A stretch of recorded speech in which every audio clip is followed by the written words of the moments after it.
Eh bien, écoutez, d'abord, bienvenue à tous ce soir. Merci d'être présents pour ce moment que nous allons passer ensemble.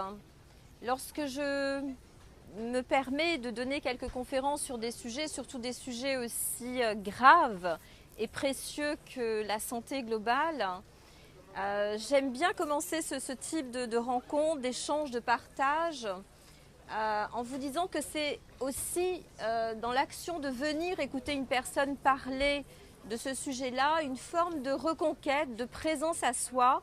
Et c'est déjà un soin pour soi-même, puisque c'est un moment que vous avez pris pour vous ce soir. Et dans tout ce que je vais peut-être révéler, des choses que vous connaissez certainement, des choses peut-être que vous allez entendre d'une autre manière, eh bien, il y a certainement, du fait que vous soyez ici, quelque chose qui est pour vous, peut-être à travers un mot, peut-être à travers une phrase, je ne sais pas.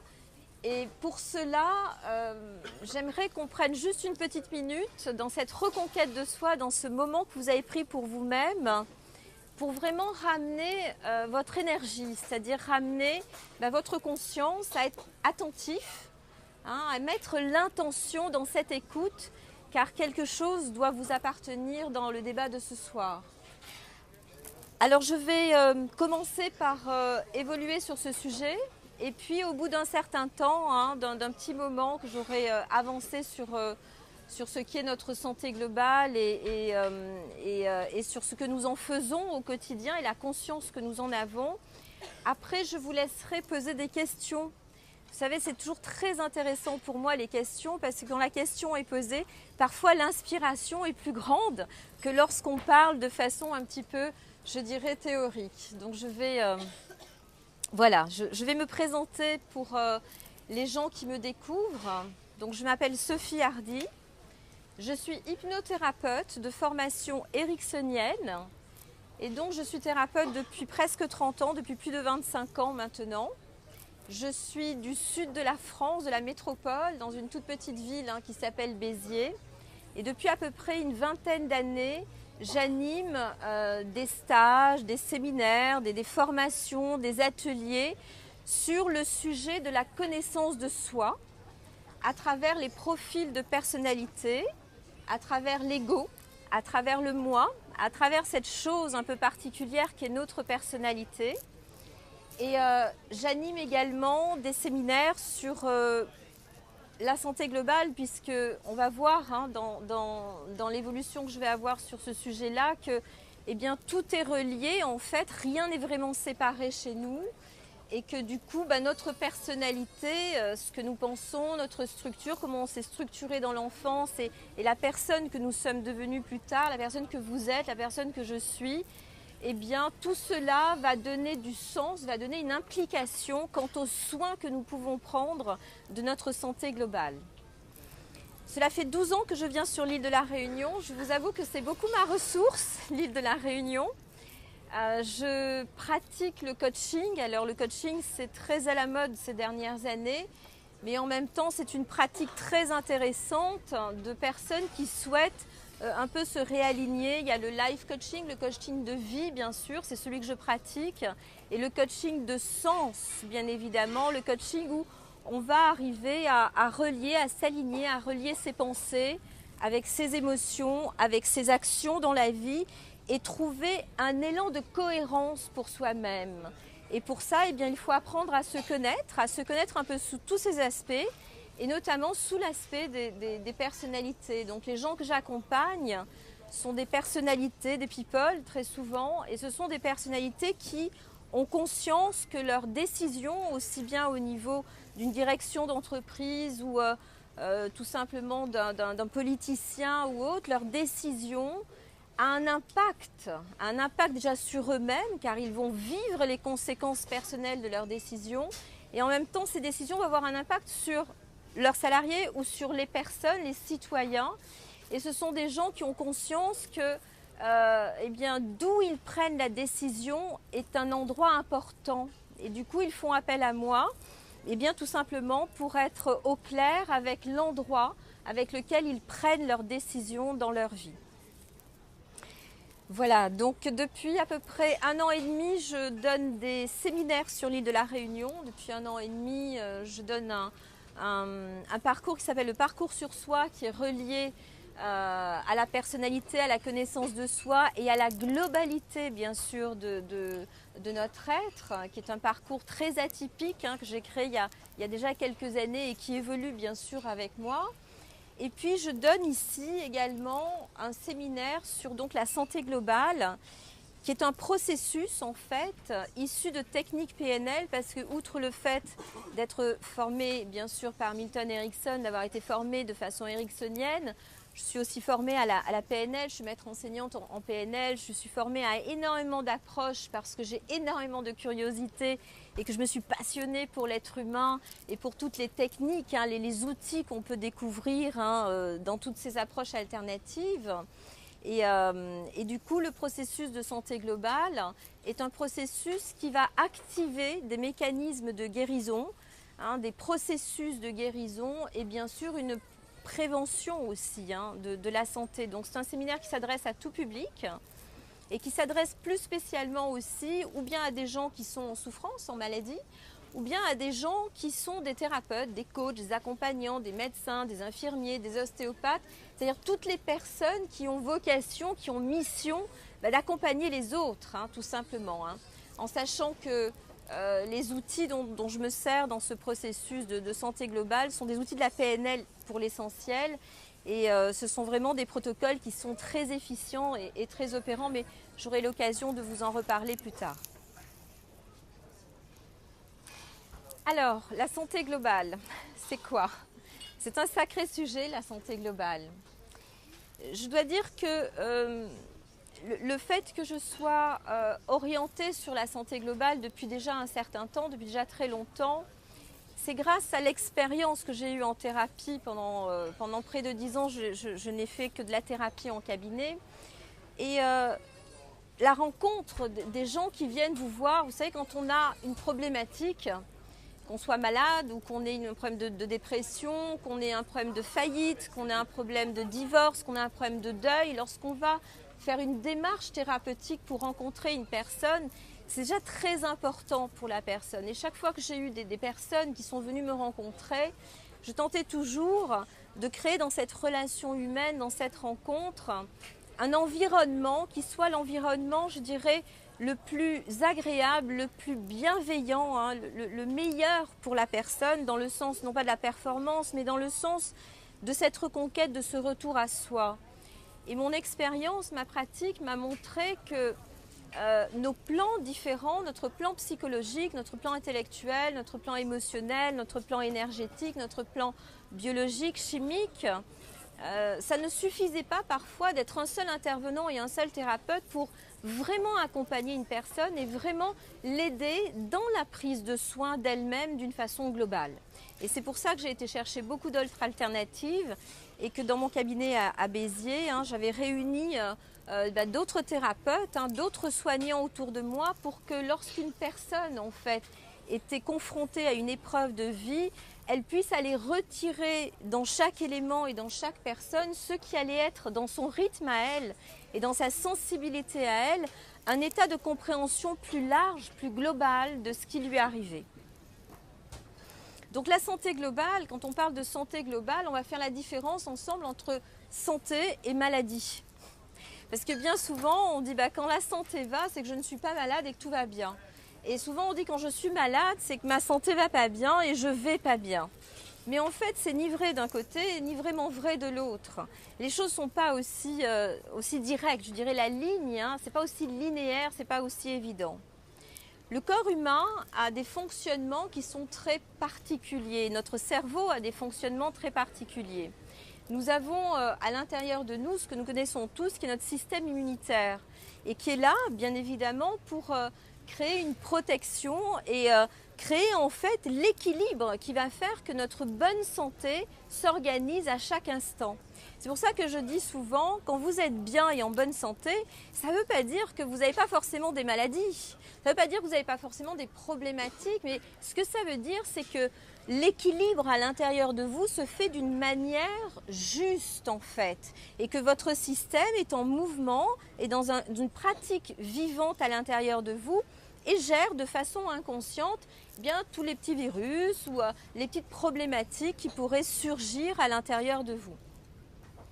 Et quand la maladie surgit, et la maladie surgit parfois de façon, je dirais, très surprenante, malheureusement aussi parfois, parce que ça peut être très très grave, souvent quand la maladie surgit, c'est qu'il y a un dérèglement à l'intérieur, c'est-à-dire qu'il y a une disharmonie qui se situe ou bien sur un plan biochimique du corps, physiologique, ou bien qui va se situer sur un plan émotionnel, ou bien qui va se situer sur un plan psychologique, ou bien encore qui va se situer sur un plan énergétique de l'être humain.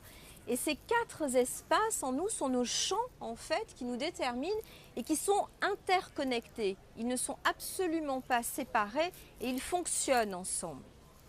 Simplement, les êtres humains que nous sommes, on est des gens très cérébraux souvent, assez intellectuels. Et souvent, le fait de comprendre un sujet, d'avoir compris les tenants, les aboutissants, parfois même les causalités, nous suffit. Mais guérir et comprendre sont deux choses différentes. Elles sont souvent en lien et on va les relier, mais elles ne sont pas forcément ce qui va faire que nous guérissons systématiquement d'une maladie. Vous savez, j'ai des gens souvent qui viennent me voir et qui me disent « Madame Hardy, je ne comprends pas. J'ai fait un travail sur moi. Je sais à peu près quelle est ma psychologie, mes fonctionnements. J'ai une alimentation saine. Je fais de la méditation. Je fais ceci, je fais cela, et je suis malade. » Et ça me fait un petit peu sourire. C'est un petit peu comme les gens des fois qui font du développement personnel et qui disent « Ça y est, j'ai fait une formation en développement personnel, donc je n'aurai plus de conflits, plus de colère, plus de tristesse, plus de drame. » Tout ça, c'est une vision qui est, je dirais, un petit peu enfantine des choses. Et Dieu sait comme nous aimons être des enfants encore, bien sûr, en nous-mêmes. Mais en même temps, ce qui nous est demandé, c'est de garder certaines qualités de l'enfant, je dirais, en rapport à la maladie et aux soins de santé, mais de le faire avec l'adulte que nous sommes. L'enfant, quand il est concentré et attentif sur un sujet, il n'est pas en conscience, il est complètement absorbé par ce qu'il est en train de faire, sans savoir en fait l'intention avec laquelle il le fait. Et ce que ça nous demande très souvent de faire un travail sur nous, ce travail que nous devons faire sur nous, c'est d'avoir cette même qualité de l'enfant, c'est-à-dire d'être absorbé bien évidemment par ce que nous sommes en train de faire et très concentré, mais d'y mettre quelque chose de supplémentaire et qui fait partie de l'adulte, c'est l'intention bien évidemment. Et le travail sur soi, quel que soit le travail que vous ferez sur vous avec quelques outils que ce soit, vous devrez absolument vous mettre au centre par rapport à vous avec ces deux choses, l'attention par rapport à soi et l'intention que l'on y met. Et croyez-moi, vous savez, ça fait pratiquement 30 ans que je suis dans le développement personnel, donc comme je dis, les grands psys sont des grands malades, c'est eux qui se soignent tous les jours, le thérapeute est au cœur de la maladie en permanence. Et je suis depuis 30 ans en permanence en vigilance par rapport à qui je suis pour y mettre de l'attention en permanence et de l'intention. Et puis, lorsqu'on met de l'attention et de l'intention par rapport à la prise de soins de santé de soi de façon globale, il va se passer quelque chose qui est très intéressant, c'est que on va à un moment donné pouvoir être en relation avec toutes nos dimensions. Et toutes nos dimensions, c'est à la fois nos dimensions psychologiques, émotionnelles, physiques et biologiques par rapport à nous. Et ces dimensions, ces quatre champs dimensionnels, parce que je disais tout à l'heure que intellectuellement on connaît très souvent les choses et on a compris, le fait d'être en relation avec ces quatre dimensions nous permet que toutes ces choses que nous avons compris passent en fait et basculent à l'intérieur de soi et que nous soyons dans une intégration en profondeur, bien sûr par rapport à nous-mêmes, et nous permettent ensuite de pouvoir nous incarner aussi dans notre matérialité, dans le monde, tout en gardant peut-être un côté plus éthéré, plus ésotérique, parfois plus plus mystique, hein, comme je dis, avec les méditations ou ce genre de choses-là, mais en même temps avec une conscience que nous sommes des êtres insignifiants par rapport aux 7 milliards d'êtres humains, mais que nous sommes des êtres extrêmement précieux par rapport à notre propre regard sur nous-mêmes. Est-ce que vous avez conscience du précieux de qui vous êtes dans ce monde? Hein, ça, je crois que c'est vraiment quelque chose qui est très sensible pour moi, c'est que les personnes que j'accompagne, toi, les personnes qui viennent à ma rencontre, à un moment donné, puissent vraiment prendre cette considération de ce précieux que nous sommes. Et vous savez, par rapport à notre enfance, par rapport à notre culture, par rapport à notre éducation, par rapport à tout ce que nous avons vécu, il n'est pas toujours aussi simple que d'accéder au fait que je suis quelqu'un d'insignifiant, bien sûr, mais je suis surtout, pour moi-même, quelqu'un de précieux. Et pour cela, parfois, la vie ne nous fait pas vraiment de cadeaux. Du moins, c'est toujours ce qu'on se dit au départ quand on va être confronté à une maladie, et surtout à une maladie grave, une maladie parfois qui risque de nous enlever la vie, hein, donc des maladies qui sont de plus en plus courantes, comme les cancers et d'autres choses. Les chocs, les épreuves, alors sans forcément parler des maladies, mais en parlant des épreuves, des deuils, en parlant des faillites, en parlant des dépressions, de tout ce qui peut nous arriver comme défis et épreuves dans la vie, bien souvent la première chose que l'on ressent quand on apprend comme ça une épreuve, c'est une catastrophe pour nous. Hein, vous savez, une personne, quand elle apprend qu'elle a un cancer, la première chose qu'elle voit, c'est souvent un cercueil. Hein. Et du coup, c'est vraiment catastrophique parce que la chose nous arrive et on n'est pas forcément préparé toujours. Parce que vous savez, les gens à qui il arrive des épreuves dans la vie ne sont pas forcément des gens qui sont addictifs ou excessifs ou qui vont très mal. Ce sont des gens, ça peut m'arriver demain, ça peut arriver absolument à tout le monde, hein, d'avoir à un moment donné une épreuve telle que celle-là. Mais en même temps, quand une épreuve telle que celle-là arrive, il faut, quand on a subi le choc de cette épreuve, de cette catastrophe, et si on est cet adulte, hein, avec cette prise de conscience de soi, commencer à transformer en fait, parce que ça nous arrive, ça n'arrive pas aux voisins. Et si ça nous arrive, c'est que c'est sur notre chemin. Je ne dis pas que c'est bien ou que c'est moins bien, parce que je n'ai pas de jugement de moralité, bien sûr, par rapport à cela, mais je dis simplement que il y a quelque chose qui a été rompu, qui est séparé entre moi et moi-même, entre le soi peut-être et le moi, et qu'il y a un déséquilibre qui s'est installé dans l'être que je suis. Et peut-être que je n'ai pas conscience dans ma vie de ce déséquilibre, mais que mon corps essaye d'appeler, me donne de l'information et que je n'ai pas entendu. Et vous savez, le corps, il y a quelque chose qu'il faut bien que nous soyons en conscience, c'est que votre corps ne peut pas vous mentir. Lorsque le corps est atteint d'un trouble, quel qu'il soit, vous ne pouvez pas vous en cacher. Lorsque nous avons une maladie, le corps ne peut pas mentir.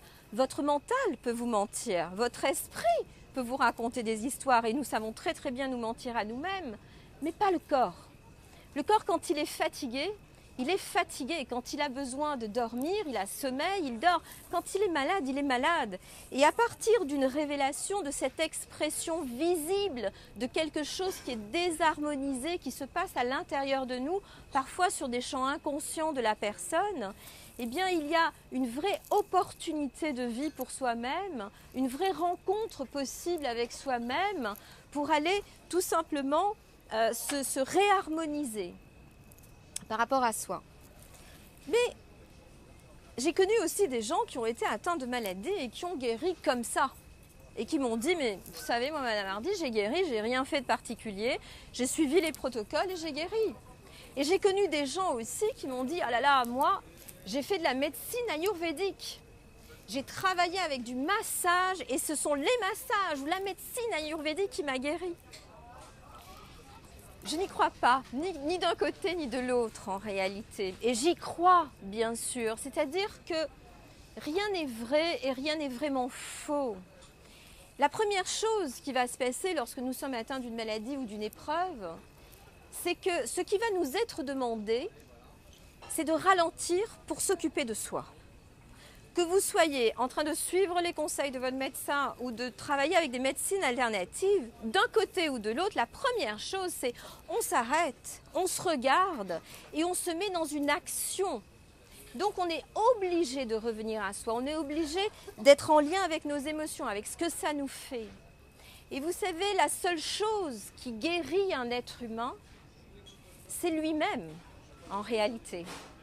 Mais lui-même de plein de façons différentes. Vous savez, quand on se fait une coupure sur la peau, hein, on va s'entailler, eh bien, qu'est-ce qu'on va faire? On va passer son entaille sous l'eau, on va prendre un petit antiseptique, on va mettre des petits stéristrips, on va commencer à visualiser intérieurement sa plaie qui est en train de guérir.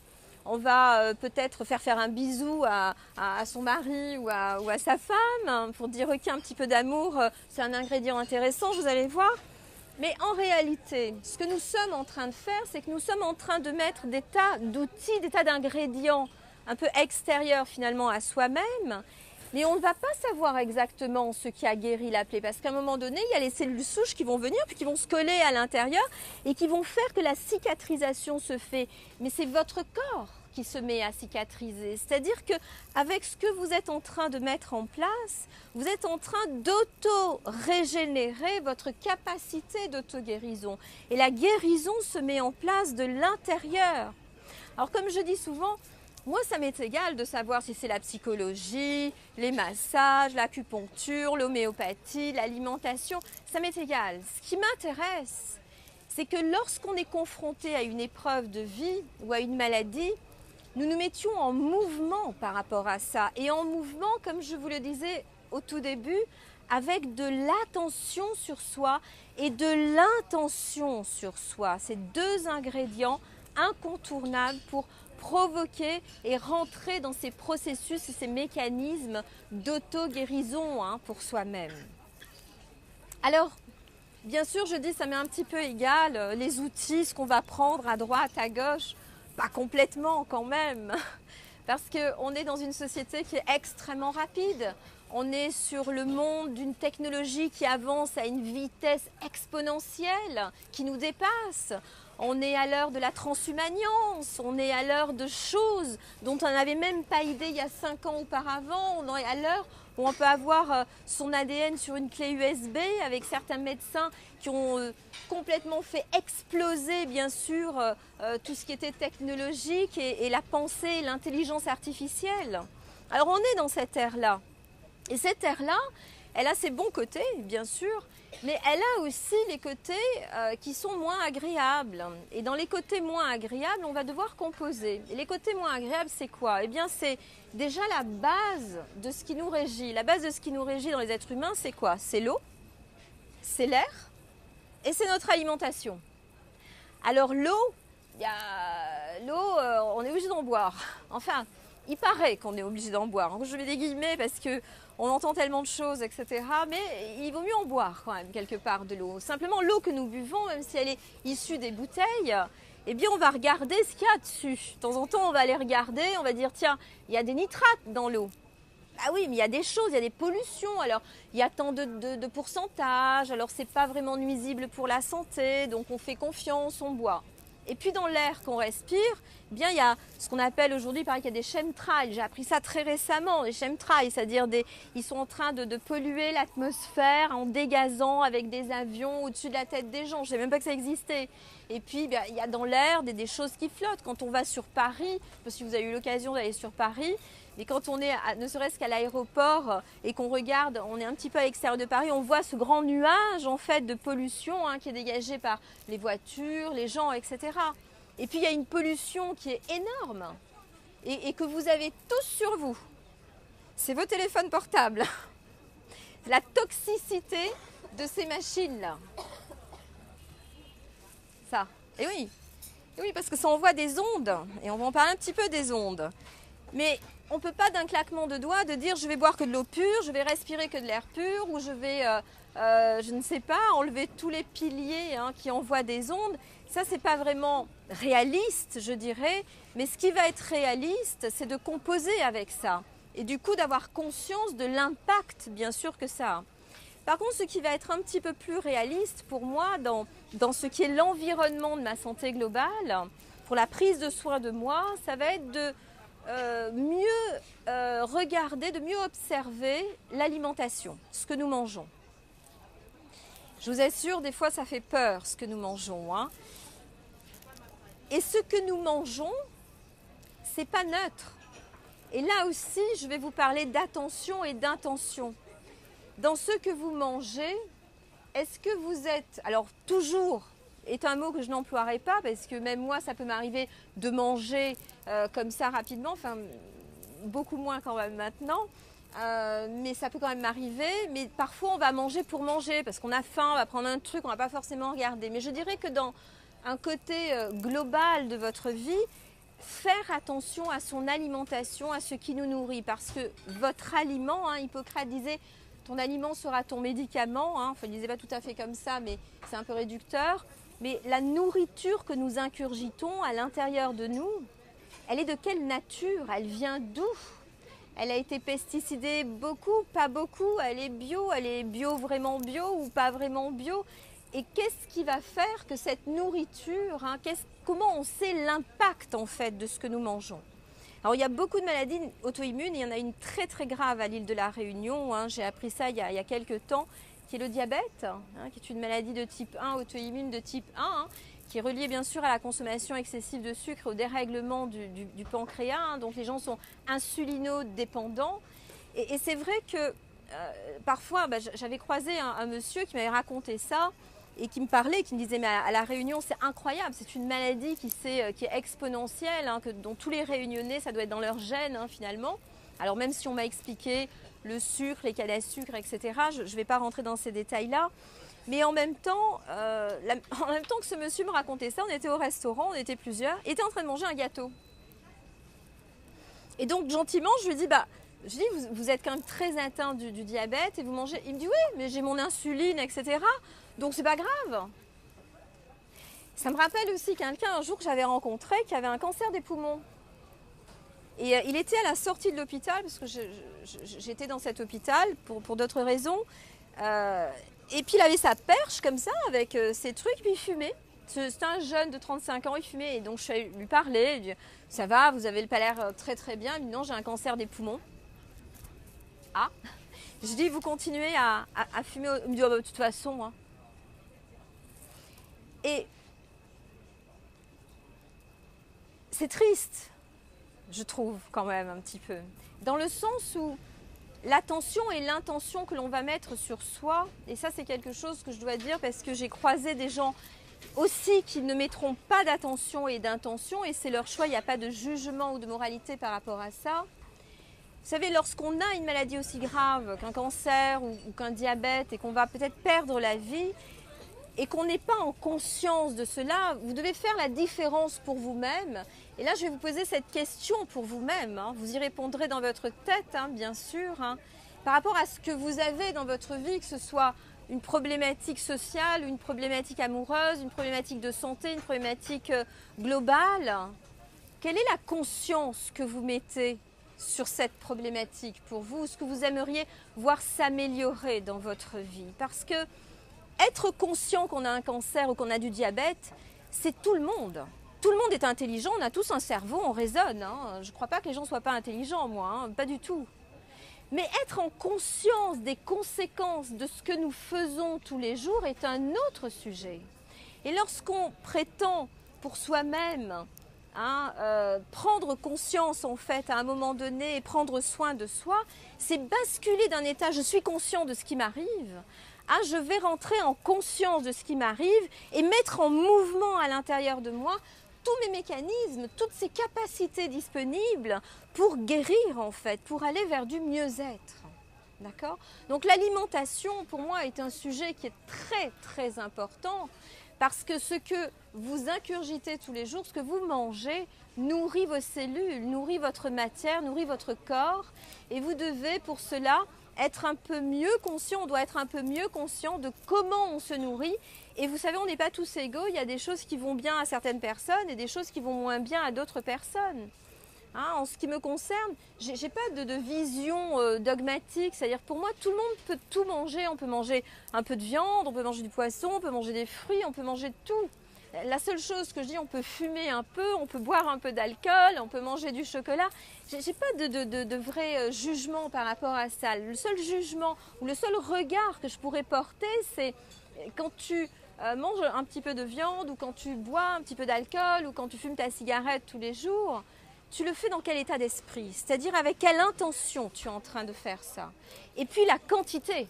Ah, la quantité, parce que on peut être dans de la compensation, on est bien d'accord. C'est-à-dire qu'on peut basculer de quelque chose qui est un plaisir personnel et qui va ne générer aucune frustration, aucune culpabilité, à quelque chose qui va devenir addictif, que ce soit la viande, que ce soit l'alcool, que ce soit la cigarette, que ce soit s'acheter 10 paires de chaussures, hein, les compulsions d'achat, peu importe la compulsion, on va tomber, hein, on risque de tomber dans ce qui va être un peu excessif et addictif. Et par contre là, quand on est dans l'excès ou l'addiction, bien évidemment, je pense qu'on en conviendra tous, c'est peut-être pas idéal pour soi-même puisque eh bien, peut-être des excès à un moment donné de sa vie, ça peut se faire anecdotiquement une fois, 2 fois dans l'année, bien sûr.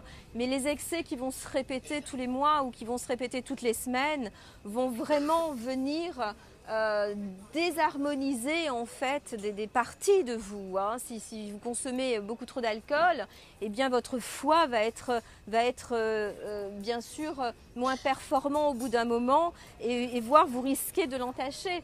Ça ne veut pas dire forcément si vous fumez aussi beaucoup de cigarettes que vous allez immédiatement avoir un cancer des poumons. Ça c'est une bêtise bien sûr. Vous savez très bien que ce n'est pas forcément lié. Par contre, ce qui va être lié, c'est que dès que nous allons faire un excès, nous allons abîmer un organe. Et si nous devons déclencher un cancer, si nous devons déclencher une maladie, ben c'est sur l'organe affaibli que la maladie va très souvent se positionner en réalité. Hein. Voilà, donc ça, au niveau de l'alimentation, je crois que c'est important. Je voulais le... Alors, il n'y a qu'une chose que je ne mange pas. Je le dis tout le temps parce que j'ai besoin de le dire, c'est comme ça. C'est le foie gras. Non, parce que je vais quand même en parler un tout petit peu. Cette chose qui est le foie gras, qui a un goût sublime. Parce qu'en plus, moi, j'ai été élevée avec un oncle qui était dans le Gers, dont j'ai vu les canards, machin, quand j'étais petite. Donc j'étais dans cette culture où je voyais pas de mal à ça. Hein, et où le goût était tellement bon que bah, j'en ai mangé quand même des quantités, bien sûr, enfant. Mais le foie gras, il faut savoir quand même que c'est quelque chose qui est extrêmement nocif pour soi-même, dans des abus. Et je trouve qu'aujourd'hui, les abus y sont parce qu'aujourd'hui, il y a du foie gras toute l'année dans tous les restos, dans toutes les cartes. Et les gens en mangent assez fréquemment finalement. Alors qu'avant, c'était quand même réservé. Hein. Je veux dire, c'était anecdotique, c'était vraiment pour les fêtes, c'était vraiment le mets de la fête. Aujourd'hui, ça s'est beaucoup vulgarisé. Mais le foie gras, c'est une cirrhose du foie du canard. Il faut savoir que vous mangez un foie malade quand même. Et non seulement vous mangez un foie malade, mais vous mangez un foie dont un animal a été victime, qu'on a torturé pour ça. Alors c'est vrai que je ne suis pas sympa en disant ça parce que ça va être les fêtes, mais quand même, je me dis que si les gens prenaient un petit peu conscience hein, de ce qu'ils mangeaient à un moment donné, ça serait un petit peu mieux. Et je trouve quand même cette histoire de foie gras, en France, on est des très très gros consommateurs, les Français, de foie gras. Je crois qu'on est les plus gros consommateurs mondiaux de foie gras par habitant, donc c'est quand même énorme. Et donc voilà, je dis ça, vous en ferez ce que vous voudrez, quand vous en mangerez, vous penserez à moi, vous en mangerez peut-être un petit peu moins. Ayez au moins une pensée pour le pauvre petit canard. Et surtout, ayez une pensée pour votre foie et votre corps. Donc l'alimentation, c'est un grand sujet et ça fait partie bien sûr de l'environnement et de sa santé globale. Mais quand bien même, comme je dis, même si on n'est pas très... je dirais au fait de son alimentation, l'intention avec laquelle nous allons manger est très importante. Je dis souvent qu'une femme, alors les femmes on est un peu coquettes et on a toujours peur de prendre parfois un peu de kilos ou des rondeurs et souvent on est quand même gourmande.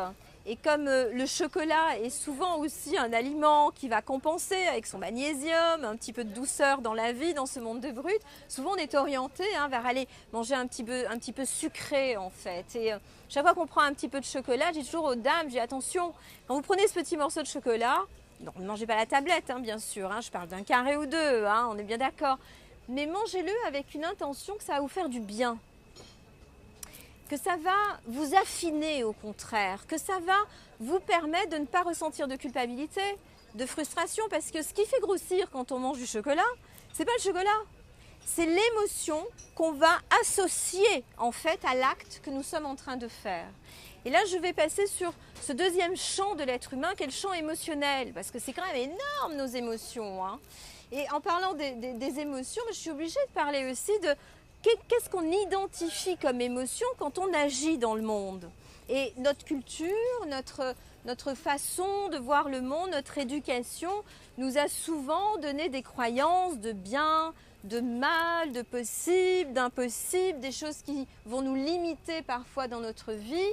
Et on a intégré depuis notre enfance, depuis notre petite enfance, des formes de croyances culturelles, sociales, éducatives. Et quand on va grandir, on va garder ce type de croyances. On va s'en créer d'autres d'ailleurs en tant qu'adulte, hein, on va en rajouter. Hein.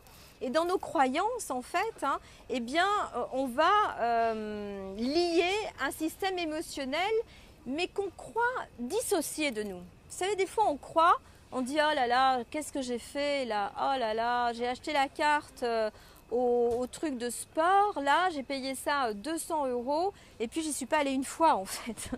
Parce que j'ai une émotion qui me dit j'y vais pas, t'en as pas besoin, t'es fatigué, t'iras demain, etc. Et du coup on va un petit peu se mentir intellectuellement et on va éviter. Et l'émotion qui va surgir, ça va être je suis pas assez bien, j'ai de la culpabilité, je me mets pas, je suis nulle, etc. On va commencer à identifier des ressentis et des émotions qui sont en nous, qui sont peut-être inconscientes parfois, mais qui vont ressurgir à l'occasion de certaines expériences et qu'on va plus ou moins bien vivre. Et là, il se passe quelque chose chez l'être humain qui est quand même assez incroyable, mais je vous assure, on est un petit peu tous dans le même lot, c'est qu'à un moment donné, quand on a une émotion de frustration ou de culpabilité, ou de mauvaise estime de soi, ou de nullité par rapport à soi, ou d'inconséquence, hein, eh bien cette émotion va prendre tout l'espace. La tristesse, la colère, d'un coup ça va prendre tout l'espace et on va devenir la tristesse, on va devenir la colère. On va devenir la mésestime de soi-même. Et du coup, à un moment donné, le corps devient un peu l'esprit. C'est-à-dire que du coup, c'est mon émotion et plus ma pensée. Il y a une espèce d'inversion qui se passe hein, pour les êtres humains, où les émotions deviennent en fait l'esprit et où on devient toute l'émotion. Alors, je dirais que pour les émotions de joie, c'est pas bien grave, au contraire, on en est souvent associé, mais c'est exactement la même mécanique. Hein. Quand on est dans le rire ou l'euphorie ou la joie, on devient souvent cette émotion-là. Hein. Tout l'espace du corps prend le relais et c'est l'émotion hein, qui prend la place de l'esprit. Mais lorsqu'on est face à des colères ou à des frustrations ou de la culpabilité ou de la mésestime, c'est un peu plus complexe à vivre parce que du coup, on n'est pas en train, avec son esprit, raisonnable, je dirais, ou son intellect. On n'est pas en train de regarder ce qui se passe dans notre corps. Au niveau émotionnel, on est devenu l'émotion. Du coup, on va mettre un coup de poing dans une porte, on va hurler de façon sauvage après l'oncle Jus ou la tante Adèle. Du coup, on va avoir des exactions parce que du coup, c'est plus nous, dans notre globalité, qui nous exprimons, c'est une partie de nous. Hein, c'est notre émotion. C'est comme quand on ne peut pas résister au petit bout de chocolat. Et bien là, on ne peut pas résister. Hein, et souvent, les gens me disent, mais c'est plus fort que moi. C'est-à-dire que l'émotion me dépasse. Hein, c'est comme si j'étais envoûtée du coup par quelque chose que je ne peux absolument pas contrôler. Et tout s'exprime. Et dans le travail que nous devons faire, c'est, ou en tout cas la prise de conscience que nous devons avoir, c'est que lorsqu'une émotion prend le relais de l'esprit, et que nous sommes dedans, il faut laisser passer un peu le moment. C'est-à-dire que quand on est dans l'état d'urgence, eh bien, il faut laisser passer l'état d'urgence. Mais que quelques moments, quelques minutes après, nous devons apprendre un petit peu parfois à nous désidentifier de nos émotions. C'est-à-dire à dire à notre émotion, à notre colère, bon allez, ça y est, ok, tu t'es exprimé, ma colère. Maintenant, je voudrais qu'on parle tous les deux. Viens t'asseoir ici à côté de moi. Et puis, j'aimerais bien que tu me dises ce qui se passe en fait. Hein, qu'est-ce que tu fais là à l'intérieur de moi? Qu'est-ce que tu as à me dire? Qu'est-ce qui a déclenché cet espace en moi, cet espace de colère? Hein, et on va discuter ensemble. Est-ce que tout le monde ici, plus ou moins, je pense, a eu des colères contre lui-même, hein, contre soi? Les colères intérieures sont très fortes. Nos colères intérieures, c'est très violent. Ou des colères contre les autres. Et qu'est-ce qui se passe une fois qu'on a eu une colère, qu'on a cassé un verre ou qu'on a crié après l'oncle Jules ou la tante Adèle? Très souvent, on va avoir un peu des remords en disant oh, j'ai été un peu fort, les mots ont dépassé ma pensée. Hein, si j'avais su, je m'y serais pris autrement, mais j'ai pas pu. D'accord? Et en fait, c'est de ça que je suis en train de parler. C'est-à-dire qu'à un moment donné, la colère, la tristesse, elle a quelque chose à vous dire parce qu'elle a été déclenchée et activée tout simplement par une expérience, peut-être par un événement extérieur, mais quoi qu'il en soit, quelle a été déclenchée cette colère ou cette tristesse par un événement extérieur? In fine, c'est vous qui la vivez. Et si c'est vous qui la vivez, et avec l'intensité avec laquelle vous la vivez, c'est qu'elle a quelque chose à vous dire, quelque chose qui vous appartient par rapport à elle. Parce que, vous savez, la seule chose, le libre arbitre, un des seuls libres arbitres de l'être humain, ça n'est pas de contrôler l'extérieur ou les autres, c'est de se contrôler soi. C'est-à-dire que les événements et les épreuves nous arriveront dans notre vie, bien évidemment. Et la seule chose que nous pouvons être en maîtrise ou en contrôle, c'est déjà pas mal d'être en contrôle, c'est sur ce que nous ressentons, c'est-à-dire c'est sur ce que la chose en fait nous fait intérieurement. Parce que la chose elle-même, on n'a souvent pas d'impact, on ne peut pas, hein, lorsqu'on a un accident ou une épreuve, on l'a, hein, c'est tout, mais notre façon d'agir et de réagir, il n'y a que ça qui nous appartient, in fine, quand on y pense, hein, dans la réalité. Hein. Donc le champ émotionnel est un champ qui est très particulier. Vous savez, les petits-enfants, quand ils viennent de naître, ils n'ont pas d'intellect encore, hein. Tout ça est en phase d'évolution, hein. On dit que l'âge de raison c'est 7 ans. Hein. Vous voyez un enfant hein, jusqu'à l'âge de 7 ans, hein, il se construit en fait hein, dans sa cérébralité. Et quand il est tout petit, hein, qu'il est bébé, qu'est-ce qu'il fait l'enfant? Il pleure, il fait ses besoins, il crie. Et il le fait quoi? À quel moment? Quand il le ressent émotionnellement. Et puis il va faire ça pendant à peu près un an et demi. Puis après les parents, qu'est-ce qu'on fait? Quand l'enfant a 2 ans, on va lui dire « tais-toi, ne fais plus de bruit, ou reste là, ou sois sage ». Et l'enfant, lui, il a envie d'exploser, il a envie de parler, il a envie de jouer, il a envie de s'exprimer. Et pourtant, on lui dit « non, reste là, maintenant tu fais plus de bruit parce qu'il y a des codes, il y a des conventions. » Et c'est tout à fait normal, il y a une société. Et qu'est-ce qu'il fait quand il a envie de crier? Il va faire un système que vous avez tous fait, que j'ai fait, que nous faisons tous. Il va commencer à refouler ses émotions. C'est-à-dire que cette envie de rire, ou de parler, ou de bouger, ou de sortir de sa chaise, il va commencer à la contrôler, il va commencer à la refouler. Et on va commencer à avoir un système intérieur hein, à partir de l'enfance où on va commencer à refouler nos émotions. Hein. Et ça se voit d'ailleurs chez des gens, vous devez le voir parfois chez des personnes qui ont une colère ou quoi. Vous savez, les gens se rigidifient parfois, ou on se tait, ou on se met dans un mutisme, etc. Parce qu'on est en train de refouler une émotion, de refouler quelque chose pour le bien commun, parce que c'est pas le lieu, parce que c'est pas l'endroit, j'en sais rien. Mais en même temps, cette émotion, on la refoule. Et nous refoulons énormément d'émotions, chaque jour, plusieurs fois dans la journée, sans même nous en rendre compte consciemment. C'est-à-dire que notre cerveau, hein, très intelligent, hein, c'est une machine extraordinaire, vous allez voir le cerveau, hein, il est habitué à faire ça.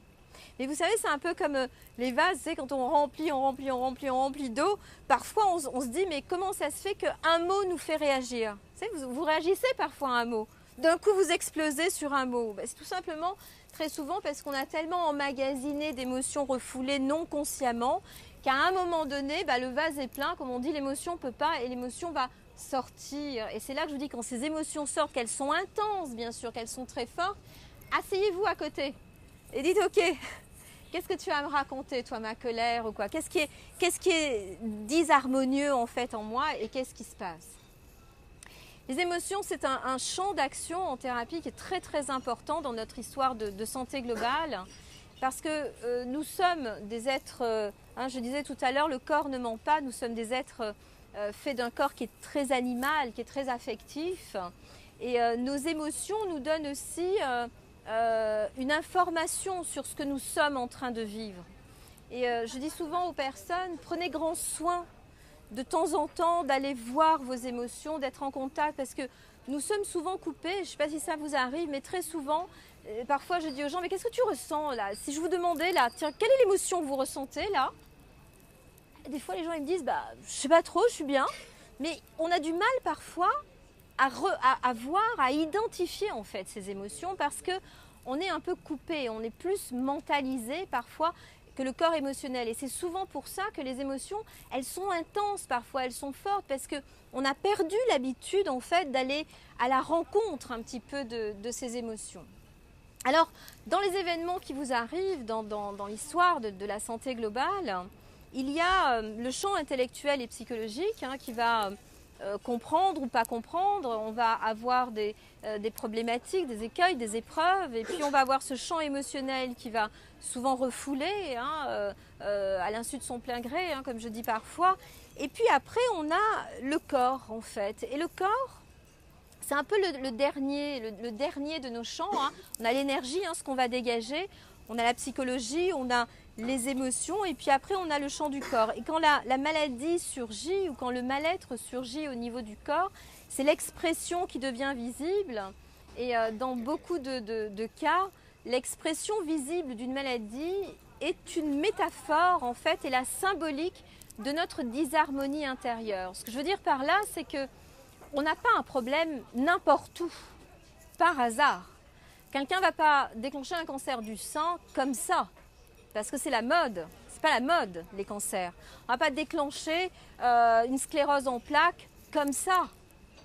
Non, non. Quand on va déclencher une maladie, que ce soit une dépression ou que ce soit une maladie biologique, auto-immune ou physique, on va déclencher une maladie à l'endroit qui est la métaphore de notre disharmonie. Vous savez, toutes les personnes qui ont des cancers du sein ou qui en ont eu, on sait bien que le sein, c'est la féminité bien sûr, mais c'est aussi la maternité, c'est la nourriture de la vie, le sein. On nourrit les enfants avec ça et c'est aussi le lien relationnel que nous avons avec les parents, les enfants et puis dans la relation amoureuse avec son compagnon ou sa compagne. Donc ça, on le sait. Mais ça ne suffit pas de le savoir. Il va falloir aller voir les causalités qui sont souvent diverses d'ailleurs. Il n'y a pas souvent qu'une seule causalité. Parfois, il y a des causalités un peu génétiques, un peu héréditaires, psychologiques, émotionnelles. On va aller voir ces causalités qui font que il y a une relation. Et vous savez, les gens me disent parfois, c'est ce qui est difficile d'aller voir la cause, de comprendre la cause. Je ne suis pas OK moi avec ça pour accompagner plein de gens. C'est pas difficile d'aller voir la cause de ce qui nous arrive et de comprendre la symbolique de notre mal. C'est pas si compliqué aujourd'hui. On a beaucoup de conscience et de connaissance de ça. C'est pas ça qui est difficile. Ce qui est difficile quand on est atteint d'une maladie, la maladie, elle appuie sur le bon bouton de là où il faut réparer quelque chose. Et ce qui est très difficile, c'est de s'avouer la disharmonie, de s'avouer qu'on a cette problématique. Ça, c'est difficile d'accepter d'être malade, d'accepter d'avoir refoulé des émotions, d'accepter d'avoir un problème relationnel et de se l'avouer. C'est ça qui est difficile en général dans la maladie. Mais en même temps, ça va être un passage, je dirais, un petit peu obligé par rapport à ça. Alors, pour parler de nos champs et de la santé, ça va ?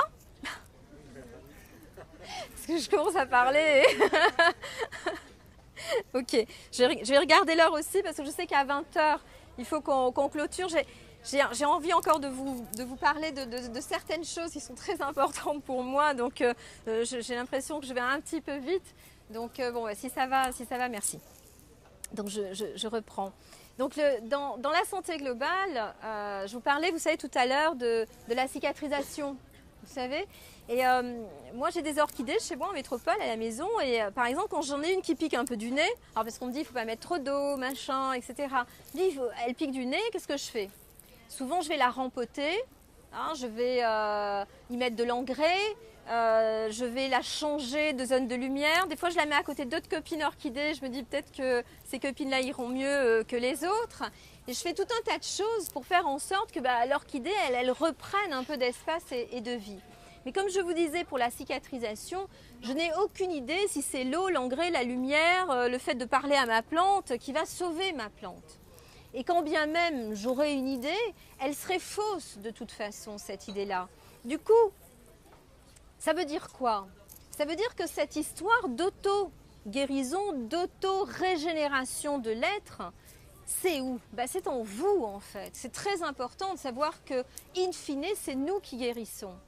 Je ne sais pas si vous avez entendu, mais très certainement entendu parler. Alors, C'est vrai que j'aime pas trop le mot parce que je trouve que ça a été très galvaudé, très vulgarisé. Puis vous savez, on a pris ça un petit peu pour un truc un peu enfantin, un peu comme la méthode Coué. Vous savez, il y a des gens qui disent oh, les gens qui sont très pragmatiques, très didactiques, hein, qui ont une conscience assez intellectuelle forte, bien sûr, mais qui ne croient pas trop dans les émotions, dans les énergies. Alors moi, je respecte hein, tout à fait.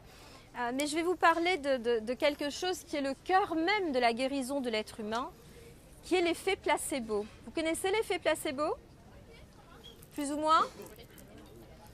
Alors l'effet placebo, c'est quoi? C'est vous, c'est moi, hein, c'est ce qui fait que nous guérissons en réalité pour la plupart. L'effet placebo, c'est peut-être vous donner un médicament à un moment donné, et dans toutes les mises sur le marché des médicaments actuels, il y a des tests qui sont faits, des AMM qui sont faits avec des effets placebo. Il faut déjà que vous sachiez une chose, sur toutes les médications, tous les médicaments, des médicaments en oncologie, c'est-à-dire les chimiothérapies, jusqu'au Doliprane, qui est très controversé en ce moment d'ailleurs, toute la chaîne en fait hein, de l'équipe des médicaments, il faut savoir que 30% fonctionnent en effet placebo, y compris les médicaments en cancérologie. Je ne sais pas si ça vous dit quelque chose. D'ailleurs, on est en train de faire beaucoup d'études sur les chimiothérapies en cancérologie. Alors, je voudrais poser quelque chose. Moi, je suis une personne qui, quand j'ai affaire à des gens qui sont en souffrance, qui sont malades, je suis avec des médecins allopathes, je suis avec des psychiatres, je suis avec des gens dont c'est le métier, la santé également. Mais il faut savoir que dans notre histoire, dans notre pays, on a une médecine allopathique qui est exceptionnelle. Et ça, je le dis, nos médecins sont souvent des gens exceptionnels. Les soignants, en général, sont des gens exceptionnels. C'est très, très important pour chacun d'entre vous de l'entendre. C'est-à-dire que lorsqu'on est dans un état d'urgence, lorsqu'on a une maladie, on va avoir un traitement qui est un traitement d'urgence. Nous avons une médecine d'urgence qui sauve des milliers de personnes tous les jours. Et ça, il faut absolument l'intégrer. Donc quand nous avons un bras cassé, hein, eh bien on va réparer avec une opération. Quand une personne a un arrêt cardiaque, on a un défibrillateur, on lui fait une petite piqûre et ça va le réanimer. Et quand une personne parfois a un cancer, elle va faire une chimiothérapie. Et la chimiothérapie peut être tout à fait opérante. Sauf qu'aujourd'hui, on dit ok, la médecine actuelle est très opérante en cas d'urgence, elle est curative même, hein, elle est soignante immédiatement parfois, hein, je le dis, hein, je le soutiens, et vous le savez, je pense que là on va être tous d'accord là-dessus. Mais par contre, la médecine actuelle est beaucoup moins performante dans tout ce qui va être problème chronique, problème de terrain en fait. Et dans toutes ces maladies qui sont des maladies parfois auto-immunes et des maladies qui sont des maladies au long cours. Et là, par contre, elle est un petit peu moins performante, c'est vrai, il faut quand même l'avouer. Donc, dans le soin de santé globale, au niveau de son corps, au niveau de sa maladie, l'effet placebo et tous les médicaments qui sont mis sur le marché, on sait aujourd'hui que dans tous les traitements que vous prenez, 30% des traitements fonctionnent de toute façon systématiquement, uniquement avec la force de l'esprit sur la matière. C'est-à-dire que les croyances que nous avons par rapport à notre état de santé sont importantes. Et si nous croyons que parce que notre médecin que nous adorons, qui a des super lunettes, une super blouse, et vient et vous met dans un état de confiance exceptionnel en disant mais c'est rien ce que tu as, tu vas prendre ça et tu vas voir ça va aller mieux. Cet état de confiance du médecin qui est un sachant, qui est une autorité, qu'on va voir quand on est en fragilité, quand on a peur pour soi-même, quand il vous met en confiance, il vous inocule en fait l'auto-guérison de façon exponentielle et c'est exceptionnel. Alors évidemment les statistiques et les constatations qui ont été faites, c'est que il y a des médecins qui ne le font pas. Il y a des médecins qui vous disent « Oh là là, c'est grave ce que vous en avez pour 3 mois. Oh !» Et là, tout de suite, on s'aperçoit que l'immunologie de la personne, hein, dans ce qui a été fait, hein, chute en fait. Hein, et que dans ce que va dire un médecin ou dans la manière dont on va prendre un médicament, la manière dont on va se proposer face à sa maladie, notre esprit et nos croyances jouent un rôle extrêmement important. C'est extrêmement important. Alors, l'effet placebo, non seulement ça marche, parce que ça a été donné, vous savez, il y avait une expérience qui avait été faite que j'avais trouvée hallucinante et assez sympa. En fait, on avait dit à des personnes, uniquement par la force du mental, de penser en fait, de faire ça avec le petit doigt, avec l'index, de se muscler l'index, d'accord? Mais uniquement avec la pensée, la force du mental. Et donc ils avaient mesuré les muscles, ce qui se passait au bout de... Alors c'était, je crois, ils avaient l'exercice à faire pendant 2 heures chaque jour, pendant, je crois, 5 jours, hein, donc des choses très sérieuses, hein, très rigoureuses. Et en fait, ils se sont aperçus que, eh bien, ne serait-ce que par la force du mental, ne serait-ce qu'en y pensant, eh bien, le corps se musclait. C'est incroyable. Alors, pour tous les athlètes, c'est quand même assez sympa, hein. Bon, il ne faut pas exagérer non plus, hein. Et après, ils ont fait les mêmes expériences avec ces personnes. Ils leur ont dit, maintenant, quand vous allez faire ça, vous allez le faire moins longtemps, mais vous allez imaginer dans votre mental, vous allez imaginer quand vous le faites, que vous avez une émotion de joie, une émotion de conquérant, une émotion que vous êtes le plus musclé, le plus fort au monde qui va s'associer à ça. Et les gens ont fait la même expérience en associant à la pensée mentale la pensée, l'émotion, je veux dire, hein, le contact émotionnel. Eh bien, les gens se sont musclés d'à peu près 17%, sans avoir bougé le petit doigt, en fait. Donc, c'est quand même assez intéressant de savoir ça. Et du coup, je dis ça pour, bien sûr, appuyer mon propos sur l'effet placebo. Il y aurait plein d'autres choses à dire. Mais dans l'effet placebo, la puissance de l'esprit qui pense et qui va visualiser, qui va faire, associé à la bonne émotion, hein, va rajouter en fait du système d'auto-guérison pour soi-même, et ça c'est une grande puissance. Et vous avez peut-être entendu parler de l'effet placebo et vous comprenez tous de quoi je suis en train de parler maintenant, mais est-ce que vous connaissez l'effet nocebo?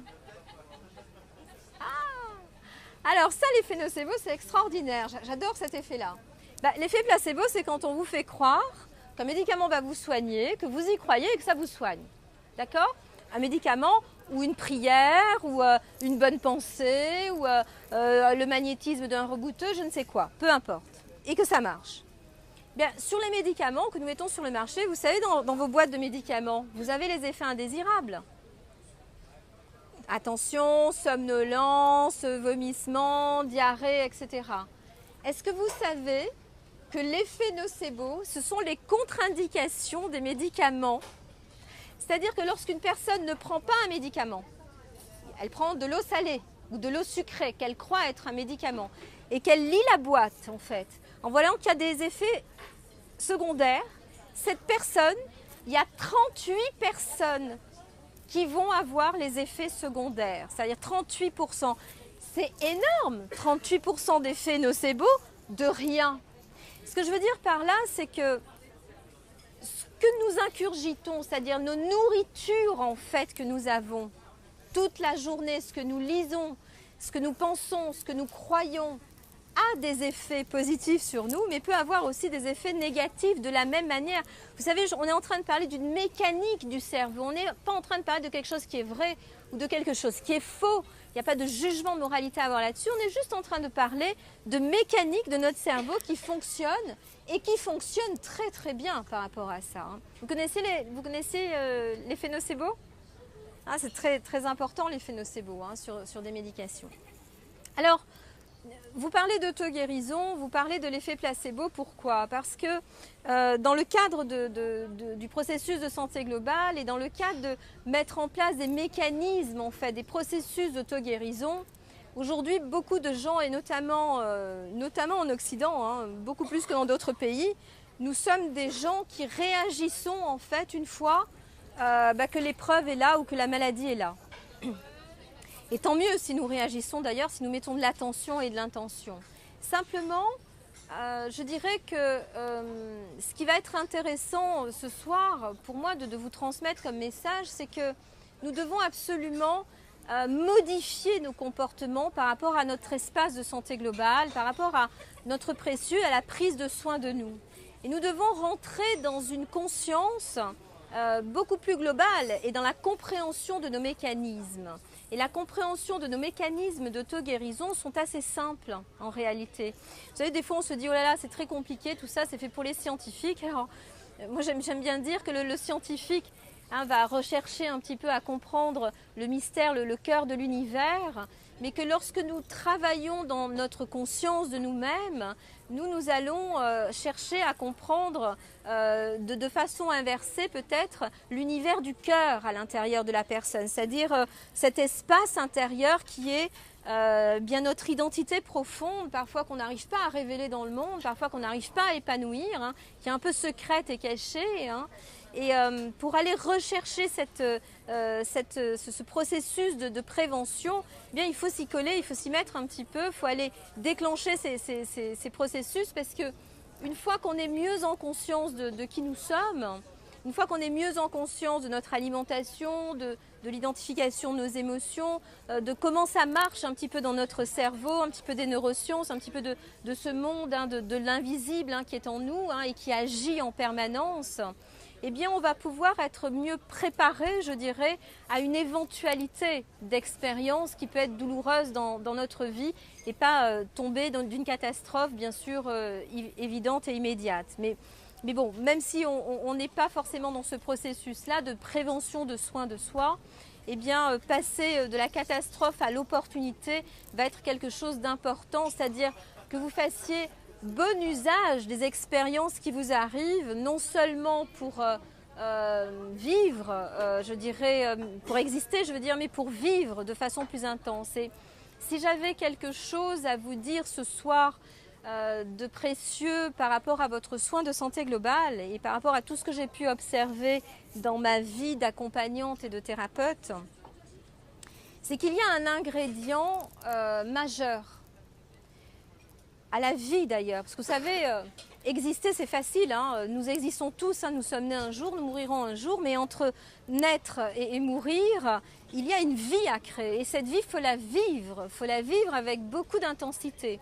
Et quand la maladie surgit chez nous, très souvent, c'est parce que des gens qui ont des cancers, des fois, me disent « mais je suis indignée, je suis en colère, je suis triste ». Et je leur dis « mais tu étais comme ça avant, mais tu ne le savais pas ». Et la maladie révèle ces états chez toi, parce que si ces états n'existaient pas, ça ne serait pas. Donc, nos états intérieurs sont très importants à rencontrer. Et quoi qu'il en soit, dans tout ce que nous pourrons mettre en place comme mécanisme d'auto-guérison pour soi-même, et il y a des protocoles qui sont vraiment terribles par rapport à ça, c'est l'ingrédient de tout simplement la joie. C'est une reconquête, vous savez, la joie. C'est vrai que le mot bonheur, tout le monde en parle, c'est un petit peu à la mode aussi, la joie, le bonheur, on ne sait pas trop ce que c'est. Mais simplement, être heureux, c'est important. Être heureux et être en joie, c'est très important. Que vous soyez handicapé, que vous ayez un cancer, que vous ayez un rhume ou une grippe, une dépression, une peine amoureuse, une faillite ou je ne sais quoi, cet état en fait de joie et de bonheur souvent tombe, hein, souvent s'égrène. Et on doit absolument, une des premières choses qu'on doit faire, qui est vraiment incontournable, qui est vraiment essentielle, c'est de retrouver l'esprit de joie, de retrouver les sensations d'être en fait. Hein, et pas d'être dans du paraître, hein, des vraies sensations à l'intérieur. Et c'est souvent ce qui nous est redemandé, c'est cette reconquête de notre état de bonheur, notre état d'existence et notre état de joie hein, pour chacun, parce que vous savez, tout est relié chez l'être humain. Hein, c'était Hubert Reeves hein, qui disait nous sommes reliés, nous sommes poussière d'étoiles et nous avons en nous de la poussière d'étoiles. Et comme il a raison, hein, cet Hubert Reeves, hein, que j'aime beaucoup, hein, de dire ça. Hein.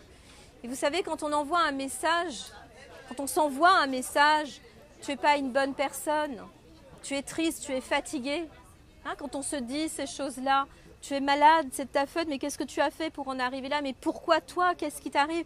Quand on se met dans un rôle de victime, un peu de se déresponsabiliser finalement de ce qui nous arrive dans la vie, on est en train d'envoyer un message jusqu'à la plus petite de ces cellules dans son corps. Et elle écoute. Toutes vos cellules écoutent les messages, tous vos messages.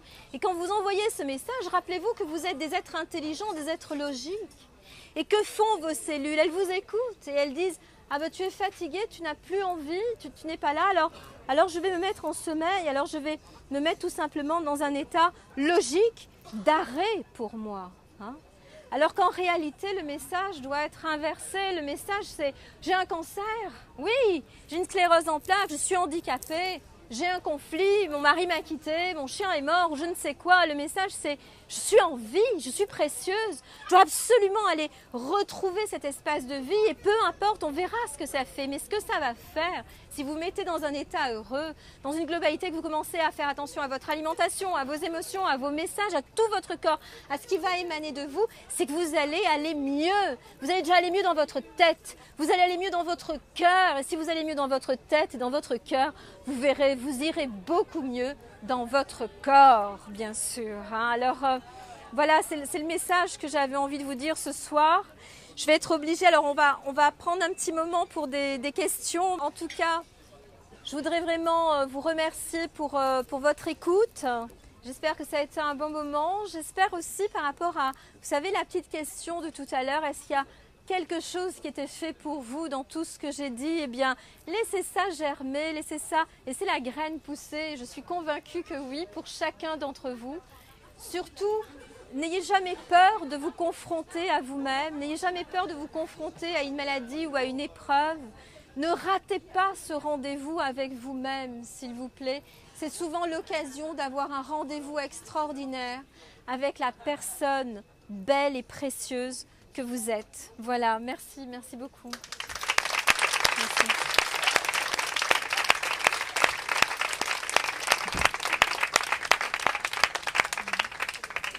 Et j'ouvre les questions parce que j'aime beaucoup les questions, ça m'inspire beaucoup les questions. Voilà. Si vous en avez. Oui? Tout à l'heure, tu parlais de plaisir et d'addiction. Je parlais d'addiction, oui. Comment faire déjà la différence entre quelque chose qu'on prend par plaisir et quelque chose qu'on prend par addiction? Alors, c'est assez facile de faire la différence entre ce qu'on prend par plaisir et addiction. Je vais vous donner un petit secret. Si vous fumez, par exemple, eh bien, lorsque vous prenez la cigarette de votre paquet, vous la regardez et tu lui dis plaisir ou addiction, et vous la remettez dans le paquet et vous fermez. Et vous observez ce que ça vous fait en fait intérieurement. C'est-à-dire, est-ce que votre petite pensée mentale va vous dire ah mais non, allez, c'était du plaisir, tu peux quand même la prendre celle-là. Hein, si vous essayez de vous mentir.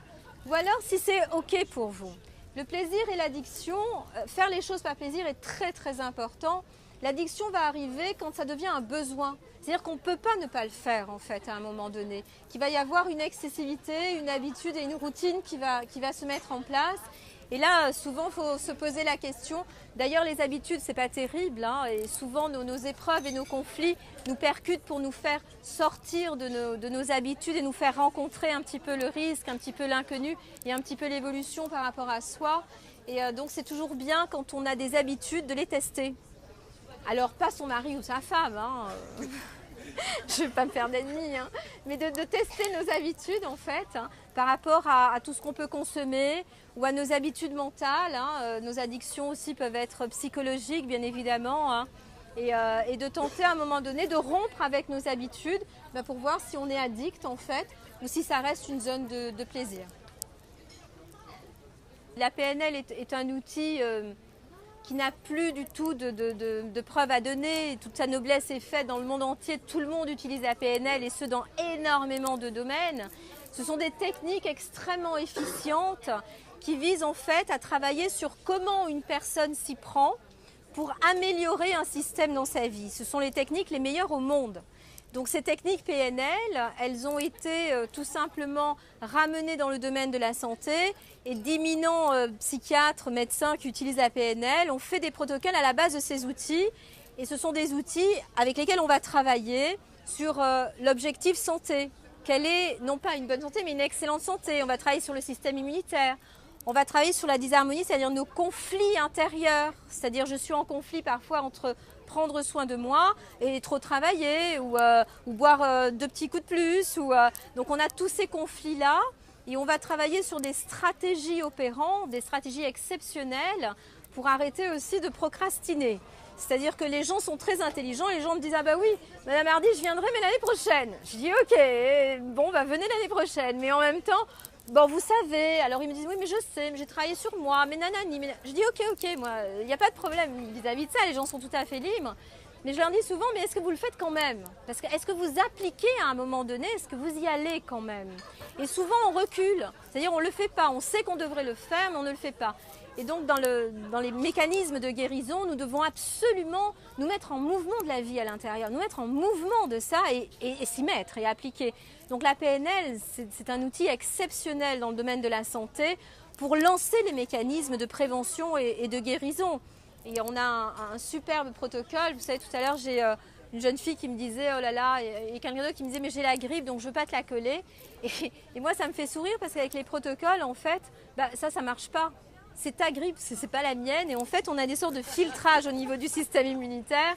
Et moi, j'embrasse les gens qui sont malades et j'ai fonctionné en hôpitaux, etc. Et je n'ai jamais été malade pour autant parce que j'ai appliqué en conscience des protocoles qui font que ces choses-là, en fait, ne m'appartiennent pas. Et ça fait un tri naturel. Hein. Donc voilà, donc dans le processus, on travaille avec les outils, mais vraiment appliqués au domaine de la santé, des mécanismes de processus. Et pour des gens qui en ont besoin, on en a tous besoin, je dirais personnellement, mais des gens qui sont dans des moments de vie difficiles, hein, dans des maladies ou autres, c'est absolument exceptionnel les résultats qu'on peut avoir avec ce type de process, parce que ça fait appel bien sûr à notre auto-guérison de façon plein pot, c'est de la psycho-immunologie.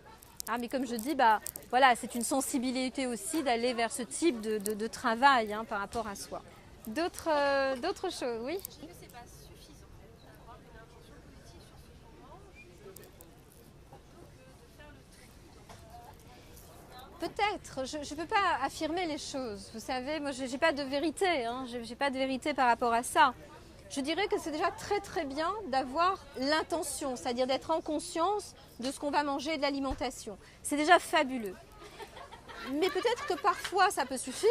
Pour une personne qui prend grand soin d'elle, ça peut suffire. Mais parfois ça peut ne pas suffire aussi. Et ça, je dois dire que ça reste très personnel aussi. C'est-à-dire que est-ce que dans ma vie, je suis suffisamment en harmonie pour ressentir que ma conscience, je suis en conscience vraiment de ce que je fais et j'arrive à me réaliser, à m'épanouir de façon bienveillante pour moi, avec beaucoup de respect pour moi et beaucoup de respect pour mon environnement, ou pas hein, donc, trier ces aliments, je ne sais pas, je disais tout à l'heure qu'on peut manger de tout en réalité. Moi, je ne suis pas forcément quelqu'un qui trie, d'accord, mes aliments. Mais par contre, je vais être en conscience que si à un moment donné, alors je mange très peu de viande, on peut dire pas du tout, mais ça c'est moi, c'est Sophie Hardy personnellement, ce sont mes choix parce que ça me va bien à moi. Mais si à un moment donné j'ai besoin de viande, ou j'ai besoin de fraises, ou j'ai besoin d'épinards, je sais que j'ai besoin de fer. Parce que je connais mon corps et je sais que c'est un appel. Si j'ai besoin de chocolat ou si j'ai besoin d'huîtres, je vais avoir besoin d'iode parce que je sais que mon corps est en appel de ça. Alors c'est pas forcément l'huître, le chocolat ou la viande. C'est ce que mon corps a besoin biochimiquement, il va le chercher dans les aliments. Mais dans ma biochimie, par contre, lorsqu'on est un peu addict alimentairement, c'est pas le corps qui fait un appel de quand je mange une tablette de chocolat, mon corps il n'a pas besoin d'une tablette de chocolat. Là c'est la psychologie, vous voyez, là c'est une intention, c'est dans mon addiction, là c'est j'ai besoin de douceur, j'ai besoin de câlin, j'ai besoin de me rassurer, j'ai besoin de sécurité, j'ai besoin de me sentir complète, remplie. D'accord? Et ça, c'est autre chose. Donc, dans l'intention avec laquelle nous mangeons, je crois que c'est important de faire la part des choses. Et pour ça, alors il me semble que quand même avoir quelques notions de psychologie, d'ego, hein, de personnalité, parce que je n'ai pas du tout abordé ce sujet qui est un sujet qui me passionne aussi, c'est quand même très important pour savoir, et c'est ce que je disais un petit peu au départ quand je parlais des managers que j'accompagne, qui ont cette curiosité de savoir d'où part en fait leur décision. D'accord? Et quand on est dans une intention, c'est savoir aussi qu'est-ce que c'est que l'intention en profondeur, j'allais dire. Hein? Qu'est-ce qu'on met dans ce mot intention et d'où est-ce que part l'intention par rapport à nous. Voilà. Donc, il faut voir. C'est très souvent une histoire de soi à soi, bien évidemment, mais c'est l'histoire de l'être humain. Je veux dire que, même je dirais au-delà de cette histoire de soi à soi, c'est une histoire d'amour avec soi. Parce que vous savez, quand on est malade et qu'on doit ralentir et s'arrêter, on doit commencer à être bienveillant pour soi, à être généreux, à être bon, à être gentil avec soi. Et ça, nous avons, cette qualité, les êtres humains, souvent nous savons le faire avec les autres. Vous savez, Dans l'expérience de métier d'accompagnant, j'ai eu beaucoup d'accompagnants que j'ai accompagnés moi-même parce que ce métier dans le soin fait qu'on donne beaucoup aux autres très souvent. C'est-à-dire on va rechercher beaucoup la générosité avec l'autre et même chacun dans vos vies privées, souvent vous donnez beaucoup aux autres parce que petit, souvent on est né dans des familles diverses. Vous savez, parfois, on est dans des familles, il faut trouver sa place dans une famille. Alors parfois, il y en a un qui va trouver sa place en devenant le rebelle. Et donc, il va embêter tout le monde toute sa vie, même manager. Après, il va casser les pieds à ses salariés parce qu'on a besoin de reconnaissance, l'être humain. Et suivant comment on a été éduqué, comment on a été structuré, eh bien, cette reconnaissance, on va aller la chercher. Et on l'a engrammée enfant.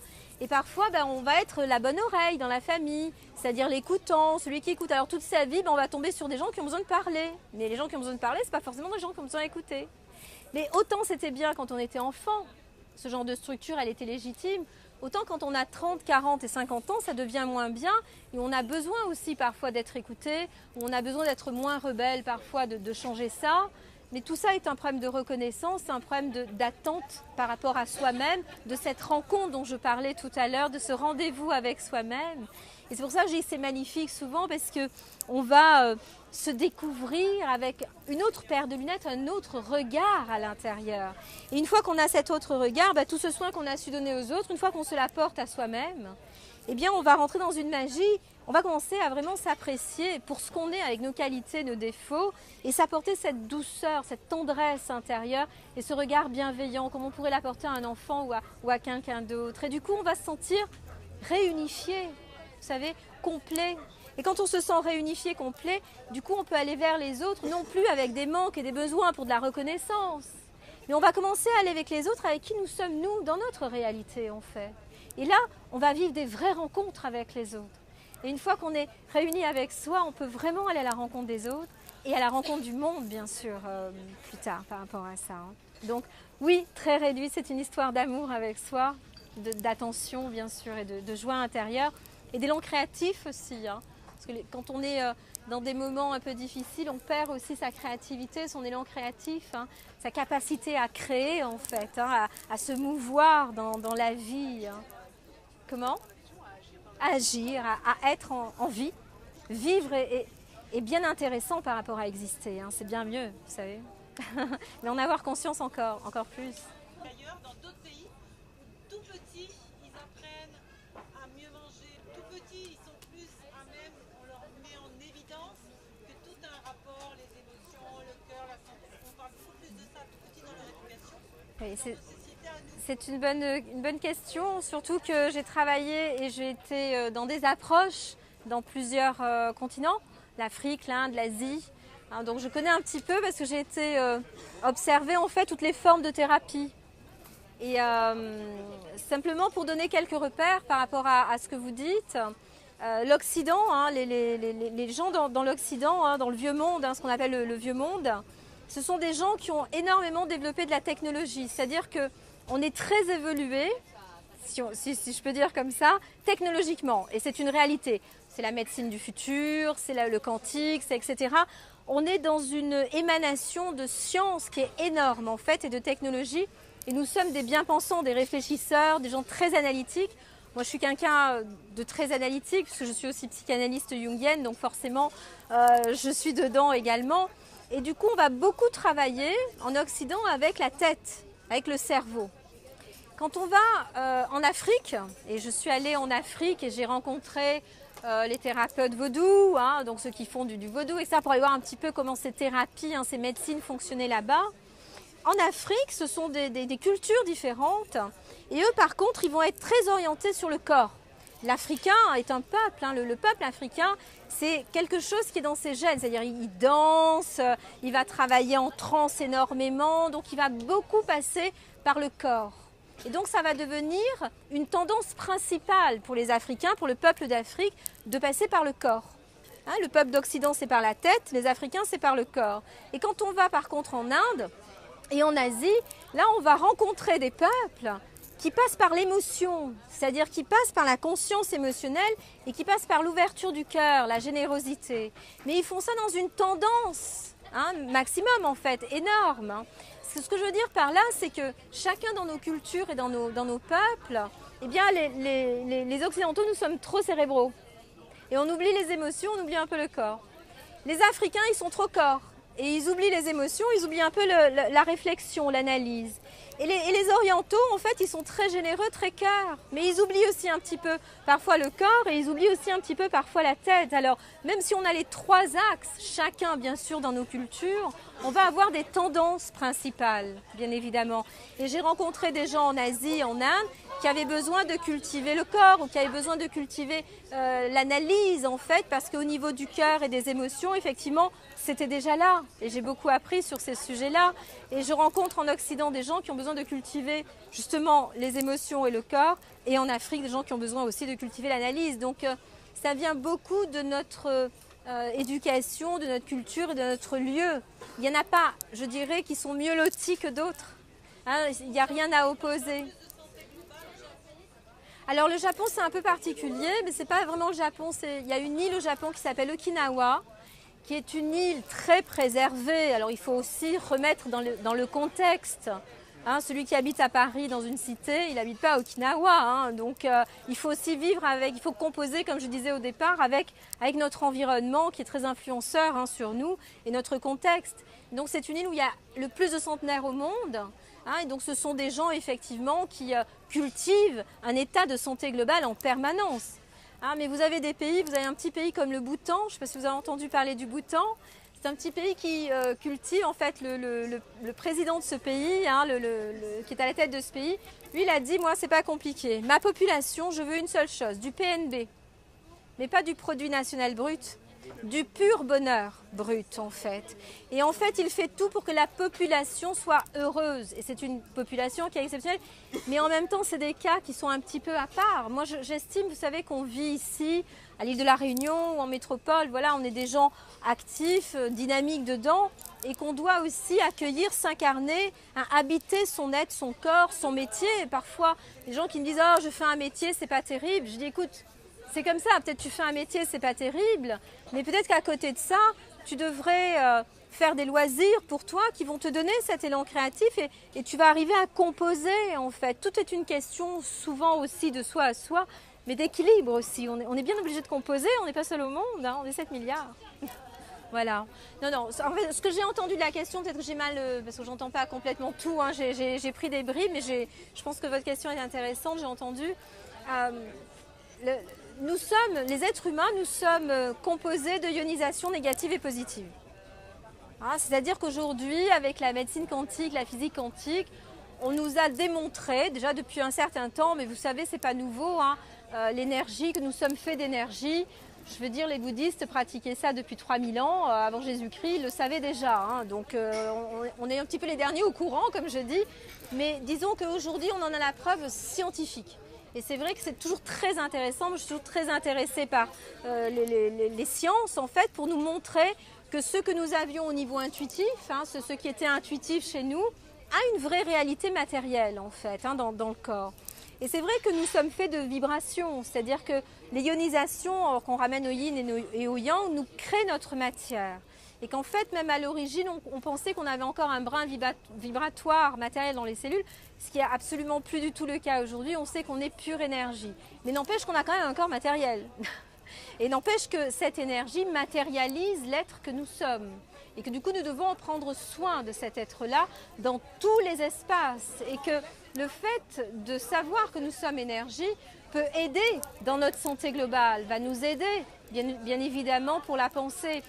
Aujourd'hui, vous avez toutes les thérapies du son, hein, les thérapies avec la musique, mais avant même qu'il y ait des thérapies sonores, les mégahertz, en fait, quand une personne est malade, par exemple, on sait qu'elle va descendre au niveau du taux vibratoire de la personne. Tout le monde sait, quand je parle de taux vibratoire, l'énergie dynamique qu'on relève, quand on est malade, en fait, notre taux vibratoire descend très, très, très bas. On est très bas en taux vibratoire. Et quand on est bien, quand on est heureux, quand on rayonne, le taux vibratoire d'une personne est très haut en fait. On passe des zones bêta, hein, aux zones alpha, bêta, jusqu'aux zones gamma, en passant par θ, delta, etc. Donc on a ces notions, hein, ça dans le processus santé globale, j'en parle, on va le voir, je l'explique complètement et on va le vivre aussi hein, sur certains exercices. On a complètement des divergences en fait de taux vibratoire, d'accord? Donc ce qui fait que quand on a la pensée d'amour, et il y avait un célèbre photographe hein, qui avait fait des photos de gouttes d'eau dans lesquelles il mettait de la pensée d'amour, Isomoto, hein, et qui mettait des pensées de haine, et on voyait bien que les cristaux d'eau hein, changeaient de forme, et on sait très bien aujourd'hui que dans ce monde de la vibration qui est plutôt invisible, eh bien on a un impact et une influence, d'accord hein, simplement, nous devons être en conscience de ça, mais en conscience aussi que c'est une partie de soi. Moi, je fais très attention parce qu'il y a des gens qui sont assez éthérés et qui, parce qu'ils ont compris que c'était une pensée énergétique ou vibratoire, vont mettre moins d'intention dans ce qu'ils mangent, dans le sport, dans les émotions, dans la psychologie et l'analyse. Et je dis que tout ça est en lien en fait et que rien n'est mieux ou moins bien. C'est-à-dire que dans ces formes de conscience de soi, nous devons aller dans tous nos espaces. Parce que si on élimine un espace au profit d'un autre, eh bien l'espace qui est abandonné en nous, et à un moment donné, il va taper à la porte. Hein. Il va dire, ok, ta pensée magique, là, tes trucs énergétiques, ça c'est super, mais moi j'ai besoin de matière, moi j'ai besoin de concret, moi j'ai besoin d'analyse, j'ai besoin de didactique. Hein.